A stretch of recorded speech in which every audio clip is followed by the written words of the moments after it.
Our next speaker is actually the youngest attendee of FinCon, as far as I know. Her name's Eva Baker, and she has a blog called Teens Got Sense, and she's here to tell you a brief oral history of the teenage war. Give her a round of applause.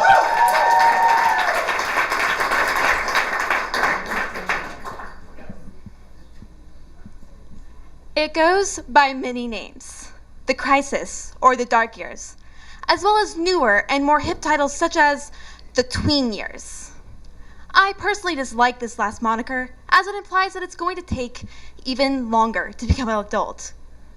Teenager remains a devastating word, unrivaled in its power to conjure up so many memories and emotions.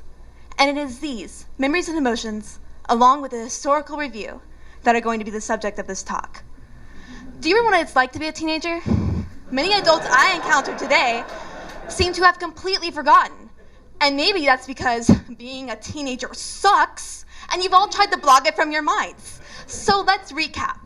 Hormones, cliques, feeling like a loser, not fitting in with those cool kids and just dreaming about the days when you can grow up and live an amazing life. So basically, yeah, you were right. Being a teenager sucks. But wait, where did the term teenager come from to begin with? 100 years ago, you were either a child or an adult, and everybody worked. But then, states decided to outlaw child labor. This lengthened the years between being a child and an adult.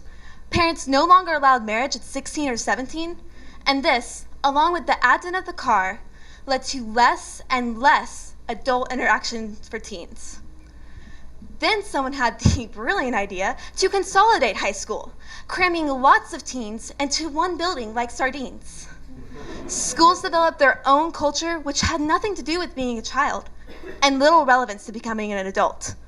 So depending on your experience, the teen years were to be enjoyed as the best years of your life, or the most horrific, combining irresponsibility, immaturity, and lack of respect from many adults.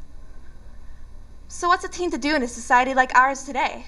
We aren't children, and it's been made pretty clear to us that we aren't adults. Teens, particularly here in America, have come up with some pretty amazing answers to this very question. Planking, lying face down with both hands touching the sides of the body. Coning, buying an ice cream cone through the drive-thru and grabbing it by the ice cream instead of the cone.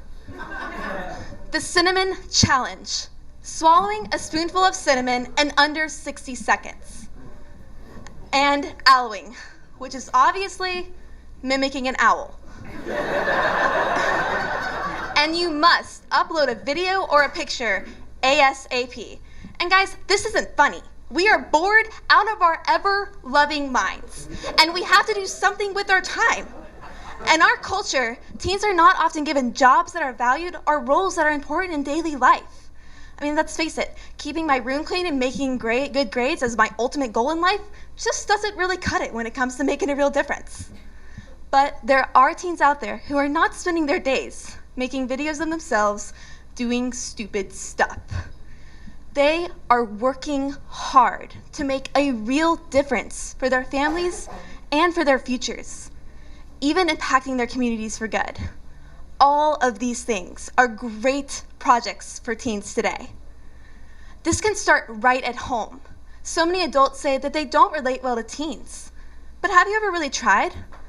So in case you don't know how to deal with a teenage apocalypse, here are some tried and true methods. First, really try and remember what it's like to be an adult, or a teenager. And with that, have a little compassion. Yeah. Be sure to treat us as capable of making good decisions for our own lives and allow us to make some mistakes without covering for us. Be sure to give us real responsibility at home as children, allowing us to earn, spend, and save our own money. Stop buying everything for us. And finally, involve us in family decisions, even the difficult ones. Teens are going to have some bumps along the path of growing up. It's hard. Valuing our opinions and treating us with respect will go a long way to creating stronger relationships and curing the teenage virus. Are you up to the challenge? Well, are you? Will you join the fight against mediocrity in the teen years today? We can't do this without your help. You are our last, best hope for eradicating this apocalypse now. Reporting from the ground, ready and willing to join the ranks of adulthood and leave these dark years behind, I'm Eva Baker, wishing you a good night and good luck. Thank you.